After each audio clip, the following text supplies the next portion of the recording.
తెలుగు గురువి తిరునామం చెప్పల్ తెలుగు గుருவின் திருவார்த்தை கேட்டல் தெளிவு குரு குரு சிந்தித்தல் தானே. அடியேன் மானசீகமாக வழிபடும் மாணிக்க வாசக பெருமான் திருவடியை வணங்கி போற்றி மகிழ்ந்து எல்லாம் வல்ல அண்ணாமலையார் உண்ணாமலையனுடைய கருணையோடு மணிவாசக பெருமானுடைய தனிப்பெரும் கருணையினாலே இன்றைய தினத்திலே இங்கே வந்திருக்கக்கூடிய அத்தனை பேர்களையும் போற்றி வணங்கி மகிழ்கின்றேன்.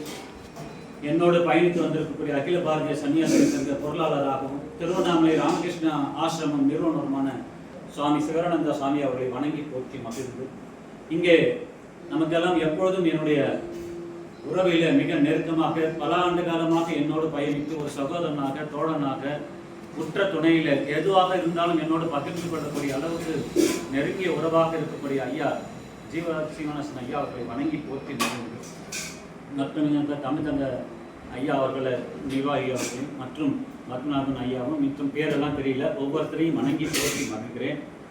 இந்த திருவாசகம் முற்றும் எழுத வேண்டும் என்ற உணர்வு உலகம் முழுக்க விதைக்கப்படும் என்று அடியனுடைய சிந்தையில் அன்று நமக்கு இல்லை.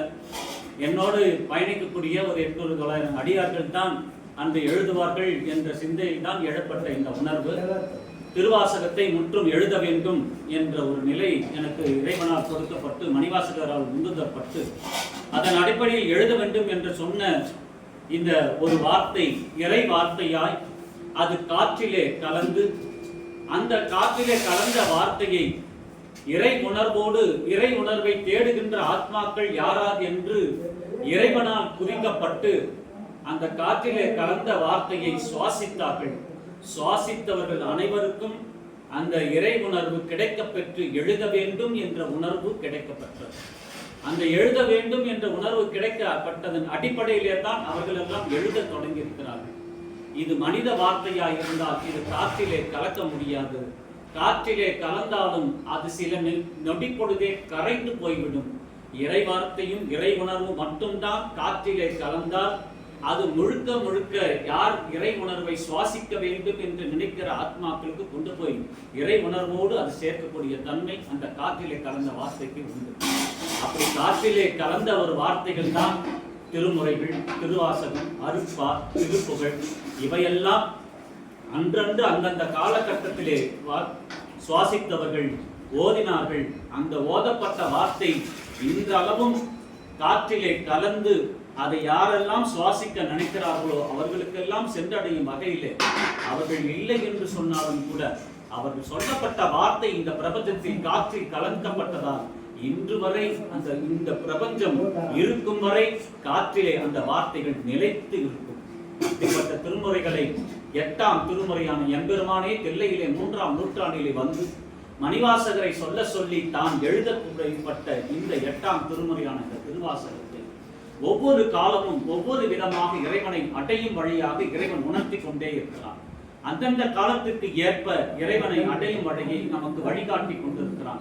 அதன் அடிப்படையில இந்த தில்லையில மணிவாசக பெருமானால் ஓதப்பட்டு சிவபெருமானால் எழுதப்படும் பொழுது அங்கே 2 உணர்வுகள் இருவருக்கும் பிரதிபலிக்கப்பட்டது.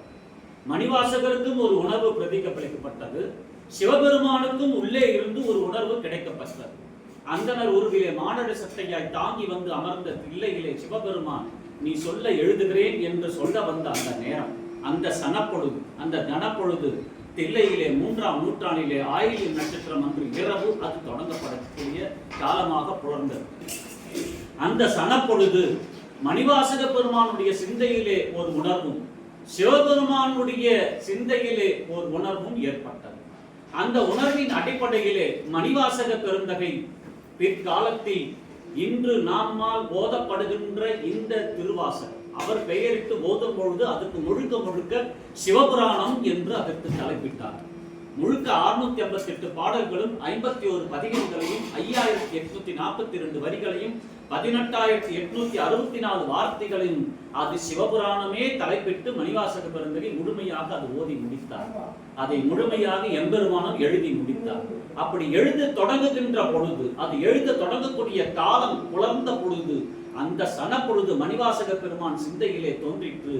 பிற்காலத்தில் இந்த சிவபுராணத்தை இந்த திருவாசகத்தை யாரெல்லாம் ஓத வேண்டும் என்று ஒரு பட்டியலை தயாரித்தானா, யாரெல்லாம் எந்த காலத்தில் எந்த யுகத்தில் மானிட சட்டையை தாங்கி பிறந்தார்களோ அவர்களுடைய திருநாமங்களை கொண்டே அப்பொழுதே ஒரு பட்டியலை மணிவாசகர் தயாரித்தானாம்.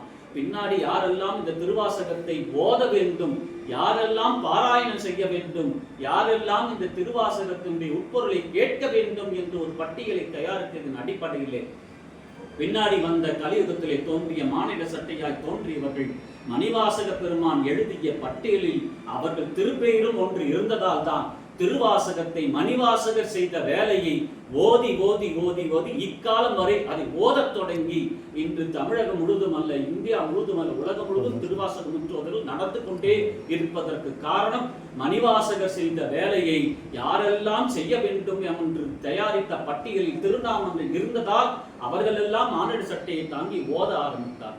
இப்பொழுது அது ஓத தொடங்கி முடியும் காலம் வந்துவிட்டது. முடியும் காலம் வரும்போது சிவபெருமானுடைய சிந்தனை இப்பொழுது விதையாக விதைக்கப்பட்டிருக்கிறார். எப்படி மணிவாசகர் பின்னாடி யாரெல்லாம் ஓத வேண்டும் என்று பட்டியலை தயாரித்த போது இக்காலம் வரை இதை ஓதி முடித்தார்கள். சிவபெருமானுடைய சிந்தையிலே தான் செய்த வேலையை யாரெல்லாம் செய்ய வேண்டும் என்று எழுத நினைக்கின்ற பொழுதே ஒரு பட்டியலை தயாரித்தான். தான் எழுத வைக்க வேண்டுவதை யார் என்று ஒரு பட்டியலை தயாரித்தான். தான் செய்த வேலையை யாரெல்லாம் கொண்டு செய்ய வைக்க வேண்டும் என்று ஒரு பட்டியலை தயாரித்தான். அந்த பட்டியலில் தான் இந்த திருவாசகம் எழுதுபவர்களுடைய திருநாமம் இருந்தது. இப்படி ஓதும் காலம் முடிந்து எழுதும் காலம் புணரப்படுகின்ற பொழுது மணிவாசகர் செய்த வேலை முடித்து சிவம் செய்த வேலை இந்த பிரபஞ்சத்தில் தோன்றக்கூடிய காலம் புலர்ந்தப்பட்டது. இந்த சிவபெருமான் செய்த வேலை புலர்த்தப்பட்ட போகின்ற பொழுது இது எதற்காக இந்த விதை விதைக்கப்பட்டிருக்கிறது? சிவபெருமான் செய்த வேலையை இன்று ஐயா